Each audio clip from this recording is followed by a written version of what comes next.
Happy Monday, everyone. Welcome back to King Myers Collects. It's your boy Vaughn. And man, we had a hell of a weekend. Big Lit Comic-Con in Chantilly, Virginia at the Dulles Expo Center. That place was massive, and it was a very fun convention. I think over 100 vendors were there set up. We were set up.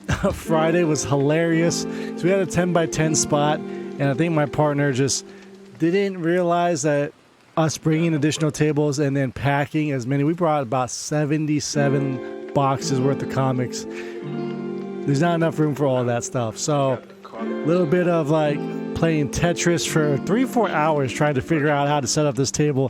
Finally made it work. And it was a nice show. It was a nice show. The only issue was that we were in the very back towards the left. And to me, it seemed like I was stuck in Artist Alley of all places. But to be honest, like sometimes it's almost better to be away from a different comic vendor so that it's not like somebody starts digging at one booth. By the time they, like, let's say they waste an hour at that booth, they're not going to want to come to us because they already searched through whatever they were trying to buy. But having the $1 sale really helped. A lot of people grabbed a ton of books, so that was really fun. Didn't sell any really big ticket items, but we did move ASM 300, the Turkish edition. Yeah, that was like I think there was one out of 2 slabs that we moved, and then just a couple here and there, $20, $40 books. I think I traded. In fact, I did, because I'm going to show you what we got over here. We traded for some books, so I didn't pay anything for this, and even the stickers don't reflect the actual price of, the trade. So we'll get into that. But, overall it was okay. The best takeaway from all these shows, of course, is meeting all the other vendors and just getting that camaraderie going, right? And the know on what conventions to check out. Not necessarily hookups, but talking to the right people so that we know where to go, where to set up shop, what's best for our business and the goods that we're peddling. So I was really happy about that. The next Big League show is happening in Roanoke, VA, August 3rd and 4th, like the first weekend of August. So anyone that lives in that area, go check out that show. That is a big one.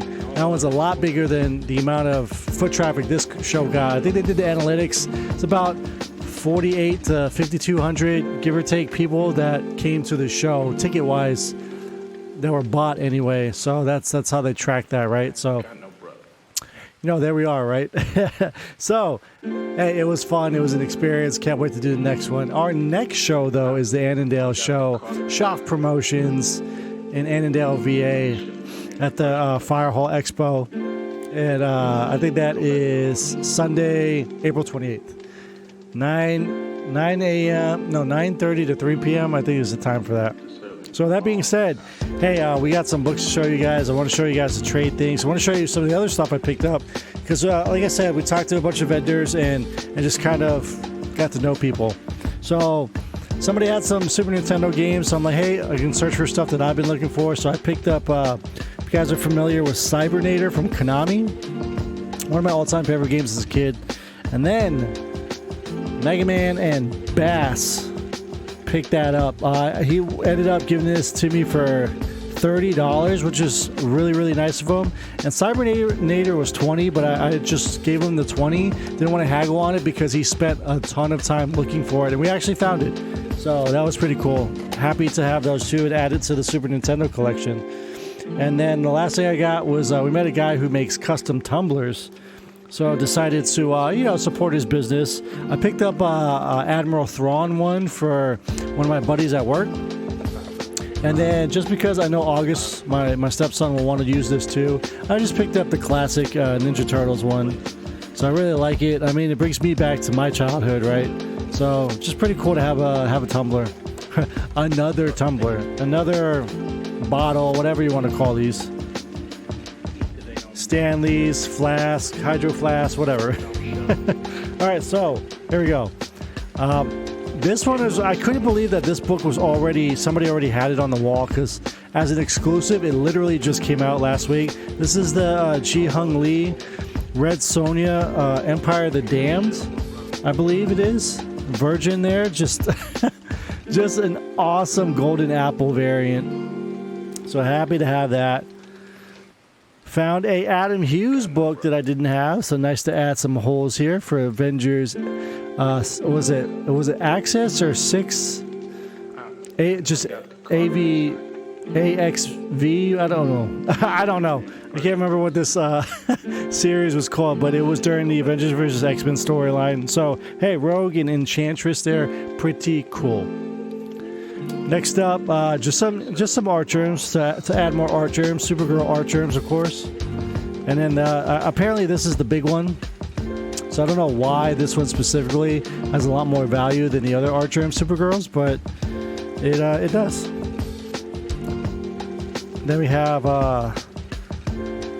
Spider-Gwen Ghost Spider. Of course, that 1 in 100 Janie Frizen that's about to come out. Of course, you can get the B cover, of course, but everyone wants the Virgin. And man, people are like, it's already pre-ordering for like $280, $290. So if anyone was able to get it at ratio, you did good. And then one of Art Germ's first with one of the main publishers here in Batgirl issue number 12. So glad to add this copy to the collection. Happy to have that. And just having the second copy anyway. The other one I have isn't in the best shape because of all the moves that I had. It was just sitting in a regular bag and board. Like I, for the longest time, didn't understand why that one was so pricey, and then I learned that it's Art Germ's first, DC cover. More art germ required. It's a trend. It's a trend here with this trade here, right? All new Wolverine issue number 19, the KRS exclusive. All right, next up after this, I actually purchased the Shazam, I believe it's Shazam 7, the 1 in 25 David Nakayama book for myself. I was like, yes, I found it. But one of my customers really wants to start collecting David Nakayama, so I was like, all right, I'll trade it for you. And we ended up trading 1 for 1 for the 1 in 50 Archer Magic cover that just came out. So, yeah, I'd rather take this over than Nakayama. I feel like I could find the 1 in 25 a little easier than Virgin Art Germ. So that was a good trade. And last but not least, one of my favorites here that I missed out on, the Art Adams Wolverine 42 here. So Miss Laura Kinney, love it. All right, so we'll get to that in a second. So let's show you guys what came in from Things from Another World. We have Lady Death, Sacrificial, or Imperial Requiem. I almost said Sacrificial Annihilation because that was one of the latest ones. Then we have this, the Balfo cover. Uh-oh. Did it pause anything for slamming onto the keyboard? That would have been bad. Cut it off and then I'm sitting here still talking. We got the premium variant edition here. We only picked this up because it was Sun Kumanaki, and I love Kumanaki's artwork. It does a lot of Lady Death anyway, so good pickup from moi. We picked up the Cerberus Anniversary Edition reprint, Facsimile 2024. Remember, this is like one of the OG Underground indies. There are, I was going to say reprints, but there are fakes out there that they made, so you got to be careful if you ever find it. You got to make sure that it's like the actual real one instead of the counterfeit ones that they made. Next up, Somna, of course. Tula Lotte just absolutely destroying this book. I don't know. Next to Frizen, like, she just has this unique art style that's to die for. All right, we're gonna talk about this in a second here. Actually, let's just talk about it right now. I pre-ordered this book for $279. It's 30% off the cover price of... Oh, no. Okay, never mind. It was probably $349 because this is a $4.99 book. 30% off, you FOC it 2 months in advance. Apparently, this is the 1 in 10 or 1 in 15, so this is supposed to be the ratio incentive variant, and they ended up sending this to me anyway. Unfortunately, the packaging was different in this box for whatever reason. They only wrapped 60 comic books with one layer of wrapping, brown wrapping paper, like sort of like Midtown does. I couldn't believe it because all the other, let's say the last 5 or 6 boxes that I got from Things from Another World, they were in stacks of, they put them in plastic, right? Plastic bags. I want to say that they're CGC size, magazine sized, and then they tape it all together so that a brick of comics is compound, and it, for the most part, as long as there's, you know, bubble wrap, packing peanuts around it, they stay pretty intact. This one just had the paper, so there's nothing to keep the books from shifting and the paper to you know, dink the corner. And one of the corners got a little color breaking like line through it, and I don't know if a press will get it out because you can see a little bit of white. So I'm really mad about that. But Usagi Yojimbo, I say this, you know, this variant here was on the top 10 list, you know, the week that it came out, and I got it for $3.49 because it just probably slipped through. So I want to tell everyone that if you're pre-ordering, sometimes they catch it. I think there was another book from Things from Another World that they canceled, right? They didn't cancel it, but they took it off my pre-order list because they realized it was the wrong price because it was a variant cover. So sometimes these books slip through, and especially if it's an indie book, they're just like retailer incentive variants or subscription cover variants. They're none the wiser on those sometimes. So this one slipped through the cracks. I'll tell you what, I'm glad to have it. It might not be a 9.8 anymore, but it's still at least a 9.4. It's nice. It's just a press will like make it look good, but I think the white there is going to keep it from getting the 9.8. All right, next up they had a 4-pack of the 4 issues of Bloodborne Bleak Dominion, all virgins, 1 through 4 pack. So I actually got that for $10. I think the retail for it is $20. We got some Josh Middleton, Empire. Is it Josh Middleton or John Tyler Christopher? Let's say it in the back.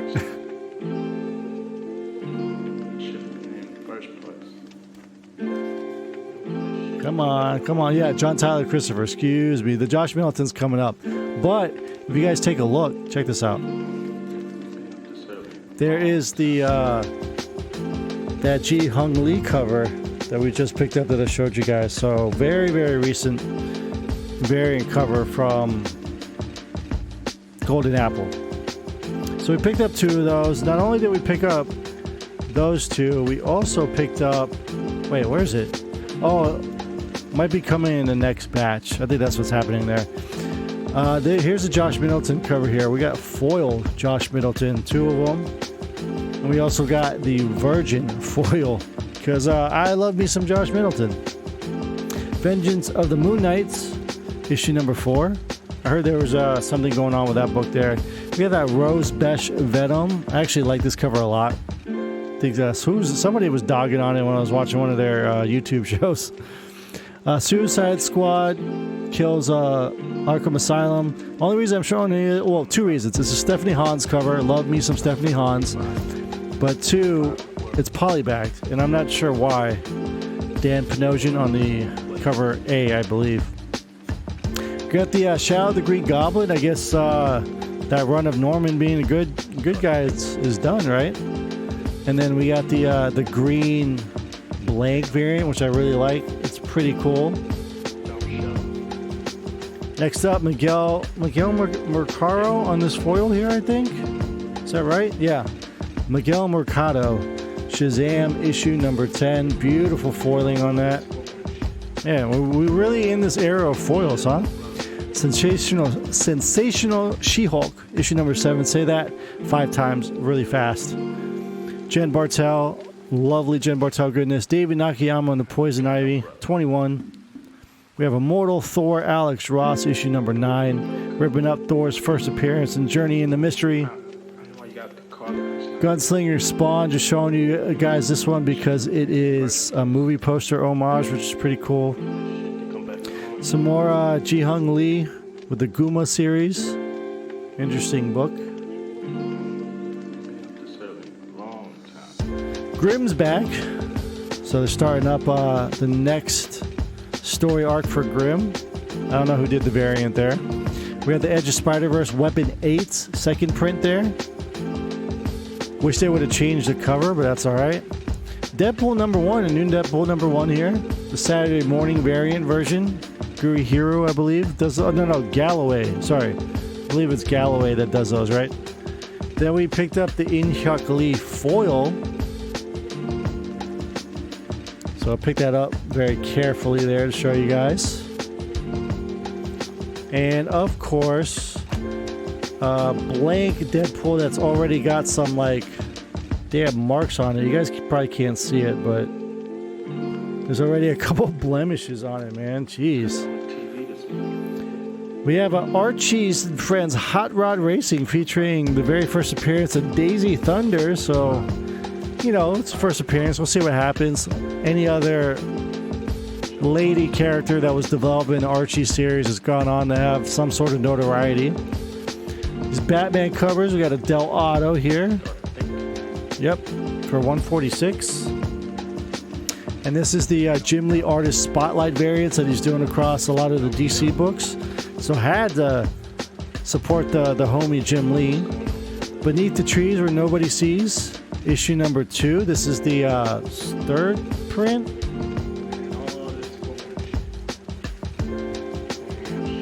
Third print. I'm gonna set that aside too because I actually want to. Now I can catch up and read these. And then issue number 3, which is a second print, but they have different covers, right? So they're fantastic looking covers. I can't wait to read it. I believe the issue 2 though is a color version of the black and white variant. Derek Chu, Birds of Prey. More Jim Lee Spotlight there on Big Barda. Barda, my voice cracked. Mask of Zorro, issue number 3, Sean Gordon Murphy goodness. Dan Panosian on the black and white. X-Men 97. I got some variants of that coming in too because the variants are pretty cool. X-Force 50, this is the final issue with X-Force. Of that current volume anyway. Ultimate Spider-Man number 3. Now I can read it. We got one of the other variant covers there. Normal variant cover anyway, not a retail or incentive ratio. And this is from not last week's books, but this is from 2 weeks ago, I believe. Spider-Punk Arms Race number 2, just like that cover. I just, you know me, y'all. I show you the goods. Stephanie Hans on this Obi-Wan Kenobi, issue number 6. It's a Women's History Month variant here, and I believe that's the first appearance of that character there too. So that book has a little bit of notoriety. This has several first appearances here. Crash Landing for the High Republic. We got some Street Fighter goodness. We picked up each one of these for the Akuma versus Ryu one-shot. Nothing special about any of those, but we got a blank, and it's red, and there's going to be... We got to get like Ken on there because it's red, right? That'd be sick. King Spawn 32. Very cool cover. Ooh, I was actually talking to a customer about this. Philadelphia 34, featuring an appearance by the Savage Dragon. There's a 2-story arc with Savage Dragon, and prior to that, there was actually a 2-story cameo arc with Spawn. So that's pretty cool that they kind of mix those worlds together. And I mentioned those Philadelphia covers because he's a big Savage Dragon fan. Machine Girl and the Space Hell Engels, not even Angels, Engels, issue number 2. This is a thick boy at $9.99. So $9.99 books. I think we get it for $6.99. Ooh, some Miles Morales 18, which is technically the 300th issue, so anniversary issue. That's the Adi Granov right there. Then we have this sick logo variant. Miles has his own new logo, and then the Mr. Garson doing the what do you call these? Not homage, but collage. Kind of sounds like homage. We got a Power Girl issue number 7, Jay Lee goodness, and then of course the Souls of Micah is like, my goodness. Souls of Micah is doing a 1 in 10 for Penthouse issue number 2. If you guys are out looking for it, your boy will be. We have Dustin Wynn on Penguin issue number 9 or 8. But regardless, like, how is it 8 issues already? Man, anniversary issue here. 50 issues of Monstrous. So shout out to Marjorie Leo and Sana Takeda for making it 50 issues with this amazing book. Very political, very magic infused, sci-fi galore. It is an awesome book, but you really need to pay attention because you can get lost in the weeds really, really easily. Red Sonja, of course, we're showing you that Lucio Parillo. And then Michael Linsner, of course. Sam and Twitch got a new #1. Look, they're back. Good to have the boys back. Then we have these Jackpot and Black Cat covers. Elizabeth Torque there. Apparently everyone hates Jackpot and Mary Jane now. How can you hate Mary Jane? Maybe we just don't like her being a superhero is what it is. I believe this is Ariel Cologne. Uh-oh, I don't know. Oh, no, that's Jung In Yoon. Duh. And of course, gotta have the Adam Hughes. So happy that's not a damn 1 in 50 or something. Because I would just be like, 1 in 50s, man. One of the best covers. So is a Micah on the Harley Quinn. There's also a David Nakayama Wanted cover, 1 in 25, where she's wearing like a cowboy hat. Get on it. More Harley, Terry, Rachel Dotson. Some Cedric Polott, of course, with Zenoscope. Always pick up any covers that he's doing. So the Holmes and Houdini cover as well. A couple more books, y'all. Alan Scott, issue #5. Really cool with the green flames around him. Scott Forbes on the Amazon Attacks book. And last but not least, my boy, Ashley Wood, Batman Brave and the Bold, issue #11. Anything Ashley Wood does, I try to pick up, as long as it's feasible. There's a Batman and Joker Deadly Duo, 1 in 100 that Ashley Wood did. Man, I think I spent a little too much in that book. So try not to do that, but hey, it is what it is. Anyway, recap of the con. Big Lick was awesome. Can't wait to do another show with them, with the show promoters with them. So we got that Roanoke show, like I said, first week of August. And then for the summer, we're going to see what's up. There's a lot of stuff that's going to happen for sure. And we definitely want to be a part of it. So if you're in the DMV, hey, come check us out. Deep in Collectibles. Go to our website, samename.com. And hey, this is continuing to grow. We're having a lot of fun. So thank you so much for tuning in the video. Do all that great social media stuff. And, join that Discord for all things with the culture that pops. Until next time, guys, I know it's a long video. We'll see you then. Bag and boredom. Enter the vault.